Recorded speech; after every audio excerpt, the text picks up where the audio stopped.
Timing errors include early or late inflation and early or late deflation. Let's examine the effects of each of these errors. Early inflation occurs when the balloon is inflated before the aortic valve has closed. Inflation is evident on the waveform before, rather than at, the dicrotic notch. Diastolic augmentation encroaches onto systole, and it may be difficult to distinguish between them. Early inflation can have a number of physiologic effects. The aortic valve may close prematurely. There may be increases in left ventricular and diastolic volume and pressure or pulmonary capillary wedge pressure, as well as left ventricular wall stress or afterload. Aortic regurgitation may occur. Inflation of the balloon a marked amount of time after the aortic valve closes is considered late inflation. On the waveform, inflation appears after the dicrotic notch. There is a notable absence of a sharp V. The results of late inflation include insufficient levels of diastolic augmentation and coronary artery perfusion. Deflation is considered to be premature when the intra-aortic balloon is deflated during diastole. This error is seen on the waveform as a sharp drop following diastolic augmentation.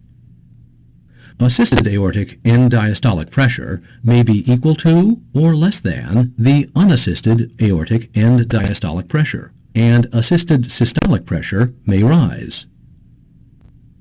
As a result, coronary perfusion is not optimal, and there is a potential for retrograde coronary and carotid blood flow. Angina may occur as a result of retrograde coronary blood flow. Afterload reduction is suboptimal, and myocardial oxygen demand may increase. Late deflation occurs when the balloon remains inflated after systole has begun. On the waveform, assisted aortic end diastolic pressure may appear greater than unassisted aortic end diastolic pressure. The rate of rise of assisted systole is prolonged, and diastolic augmentation may appear widened. At the physiological level, afterload reduction is essentially absent. Myocardial oxygen consumption rises as the left ventricle ejects against a greater resistance in a prolonged isovolumetric contraction phase. The intra-aortic balloon may impede left ventricular ejection and increase afterload.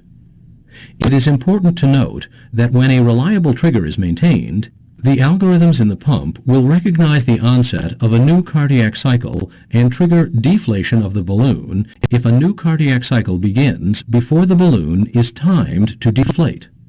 This prevents the balloon from remaining inflated during a systolic event.